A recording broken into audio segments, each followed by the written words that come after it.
Hi guys! Mapagpalang araw po sa inyong lahat. Kumusta po kayo? Bali ngayon po ay kami po ni Mama ay magluluto ng sopas po na pang merienda po sa mga nag-aani ng palay. So ayan po at kami po muna ni Mama ay magluluto na po. Ayan. Bali ayan po at si Mama po ay nagpipitpit na po ng paminta na ilalagay po doon sa lulutuin pong merienda po na sopas. Para po sa mga nag-aani po ng palay. At nahiwa na din po ni Mama yung hotdog. Ayan na po. Tapos po, ito po yung macaroni. Ito po. Ilang kilo ito? Apay, kalahating kilo, 3/4.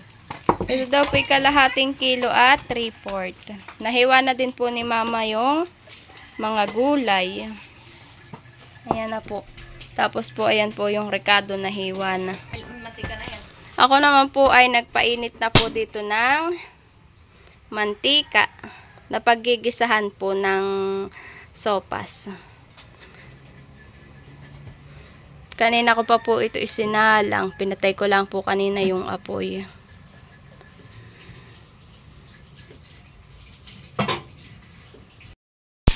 Si Mama po ay nag-uumpisa na pong maggisa po ng mga rekado.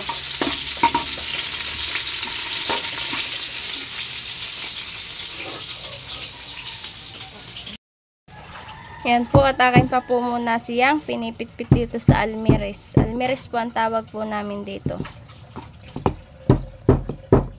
Yan po at okay na po yung paminta. Durog na. Ibibigay ko na po ito kay Mama. Mama, nilalagyan po ni Mama ng tubig. Nasabaw, oo. Durog na han eh.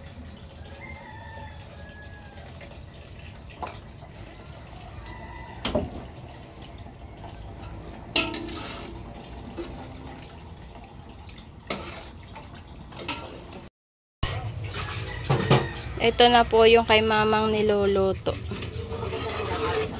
Hahalo-haloin ko po muna siya.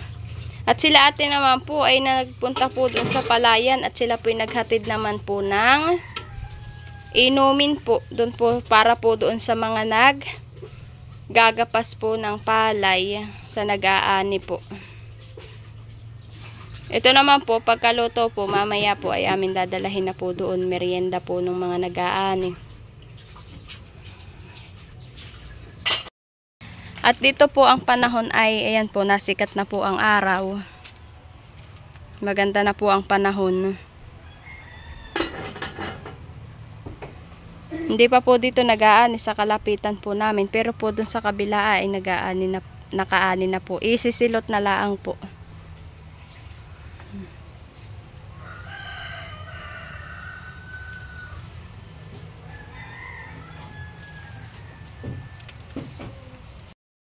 Ayan naman po si Bibi Oren. Hello daw po. Ganda po araw, Lola. Ako ay dodot po sa Lola. Saan po ang supas ang mga tula. Siya daw po ay bayampot nakaupo at nanonood daw po siya ng pagluluto ni Mama ng sopas. Yan po't kay Mama pong hinahalo po. Hindi malapit na daw pong kumulo. Nilagyan na din po ni Mama ng takip.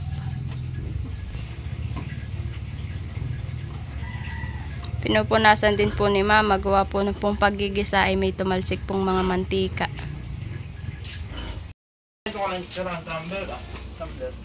Ayan po, ilalagay na din po ni Mama na yung macaroni at nakulo na po. Nailagay na po ni Mama. Hahalo-haloin laang po. Ayan po at nakulo na po. Akin po siyang hahalo-haloin po. Maya-maya po ay ito'y luto na. Manahan ang iyong gatas. Ayan po't kulong-kulo na. Mamaya po ilalagyan na po yan ng gatas. Ito na lang. po at luto na po yung sopas. Lalagyan na po ni mama ng gatas.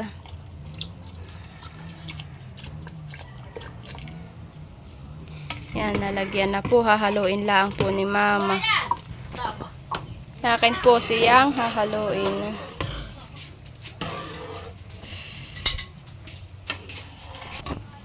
Si mama pwede yan po maglalagay po sa maliit po na kaldero. Ilan na baga ang nag-aani doon?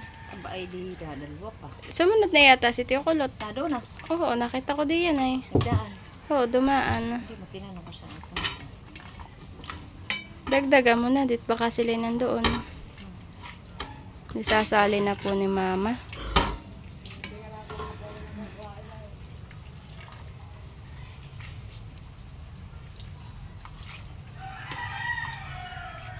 Ini.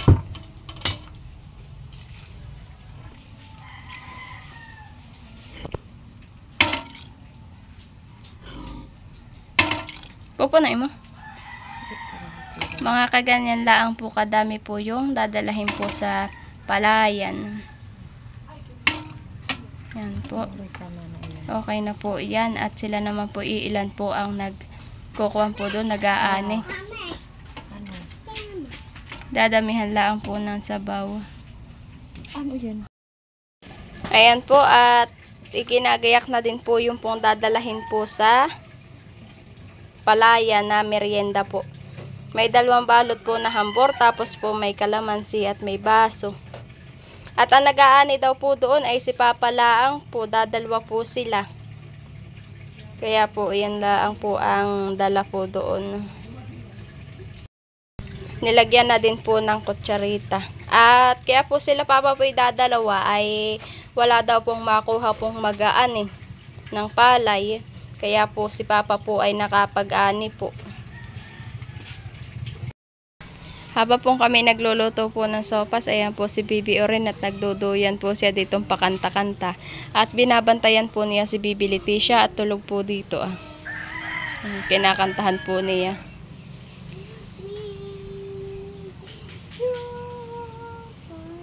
Abay, galing nagkakanta. Ayan pong duyan pong ito po ay gawa sa uway, saratan po. Yan. Bantay po siya ng kanyang ate Bibi daw po. Yan po, at kami po ni mama ay papunta na po doon sa palayan po nila ate. Kami po maghahatid na po ng merienda. At ako din po ay may dala pong isang galon po na tubig. Mama po ang may dala po ng timba po at saka ng sopas. May nag-aani pa po dito.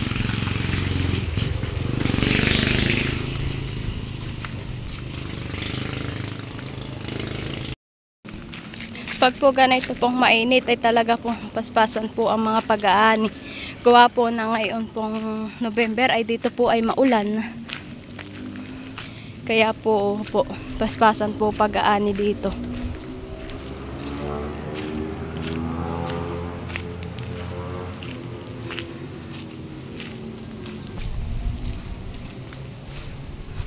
Doon po kami ni mama papunta po sa ibaba. At nandoon po yung mga nag-aani sa palayan po ni ate. Nila ate.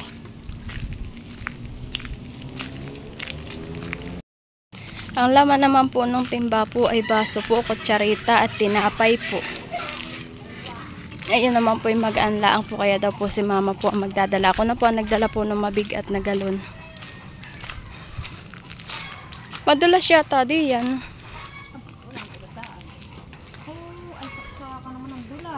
Ha? So nga. Dahan-dahan mama at madulas.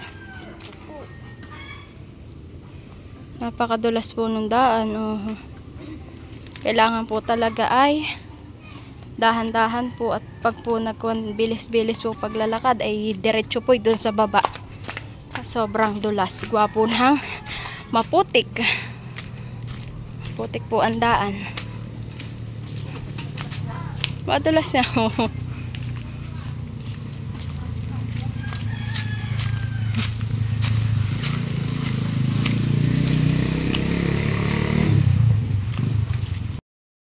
Kami po ni Mama ay malapit na po doon sa may nag-aani. Ayun po. 3 na po silang nag-aani. 3 na baga, Mama? O dadalwa pala ang sila?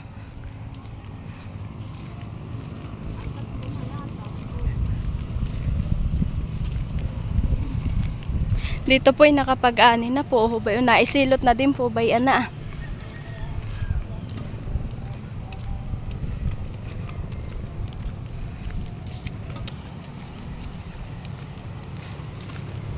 Nalinaw-linaw na po ang agos ulit. Oho po. Dito po ang daan po papunta po doon sa palayan. Oh.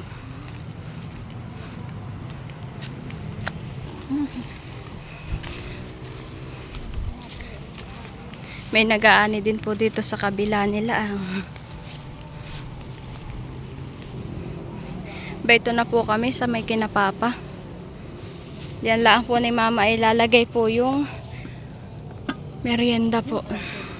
3 na po pala nag-aani po. Bayan po si Papa. Oh. Ayan po si Papa. Tapos po yun. Oh, pa po yung isa.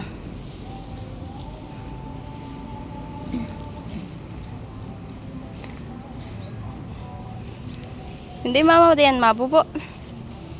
Ha? Doon po namin ipinatong. At maya po sila po yung magme-merienda na. Bayon po, nag-akit na po si Papa ng merienda.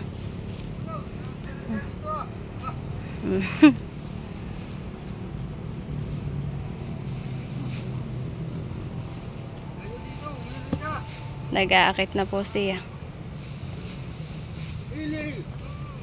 Merinda muna ba? Kinakaong ko pag kailangan paguhong. Batangan. Hey, merinda, ho! Uloy! Parang bilog, tulog! Merinda! Uloy, hey! Merinda dito!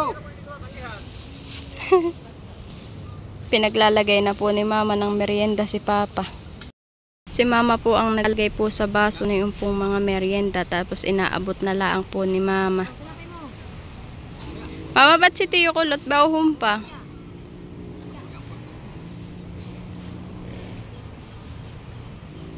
Nagdala din po kami ng tubig at baka po sila po'y wala na po ditong tubig na iinumin.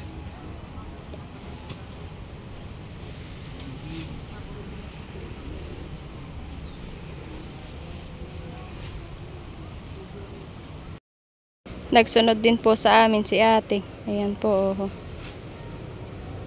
Sumunod din po sa amin ni Mama.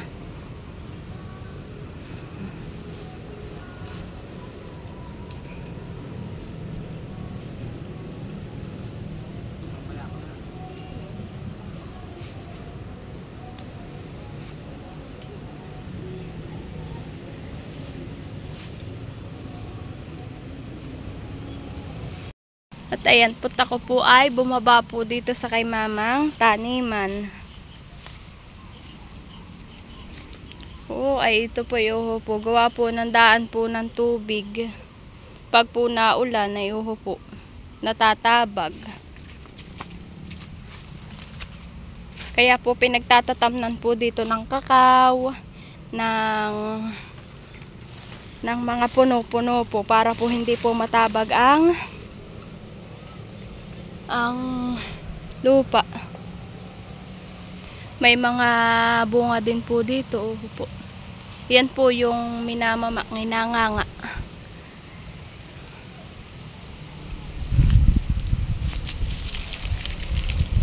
Pa ito po pala si Mama. Nandoon. Pala, Mama, may puso. Puno, may pusong nasaging. Ayan po, may isa pong puso. Para naman pong hindi makukuha at wala pong panungkit. Saan nakatapunta? Paahon nakata doon sa may palayan. Si Mama daw po pala nagbisita laang po pala dito sa kanyang taniman. Ha? May saging? Ay, sayang po. Nabara po ng bagyo yung saging. Ay, po. Hindi na po nakita. Ay, nabulok na po. Uy, sayang. Saba pa naman po. O, isang buwig pa naman po. Ay, hindi po nakita. Oops. Ito po at naani na po. Si Papa po ang nag-aani po dito po. Mga hinog na po yung palay. Ayan na po si Papa. Siya po ang nag-umpisa po dito sa kabila pong baitang. Si Papa po ngayon na lang po ulit nag-ani po.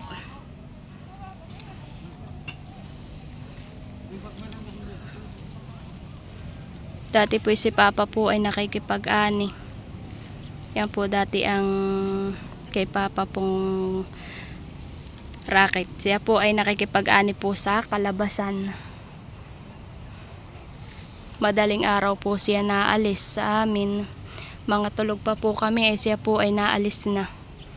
At siya po ay makikipag-ani.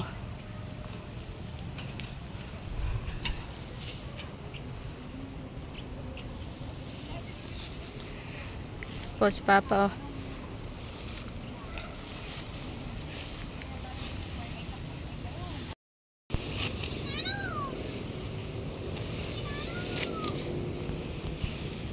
Papa, magkano na ngayon ang bayad sa ani? 80 na ngayon. Ngayon daw po ang 4 oras po ng pag-aani ngayon ay 80 na po.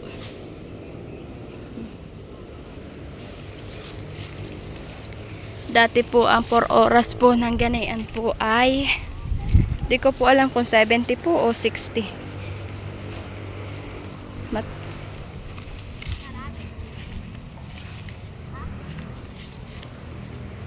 Si Mama po yung nagdala po ng merienda po dito po sa isa pong mag-aani. Ito po, po, ayan po, ito po, hinog na po yung palay. Po.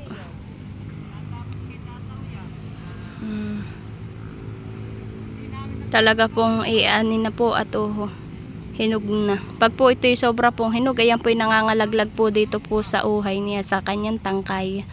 Tatanggal po yan nangangalaglag.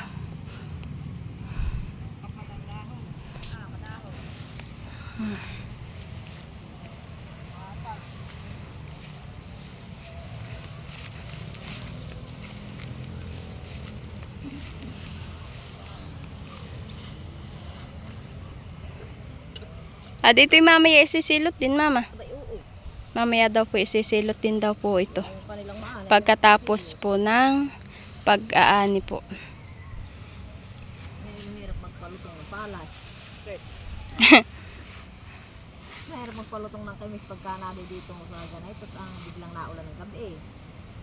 Ayaw yung kay Tiwalingan ang nakuha na inita na Kailangan daw po pala po ito pagkaani po ay isilot po agad at naulan po paggabi.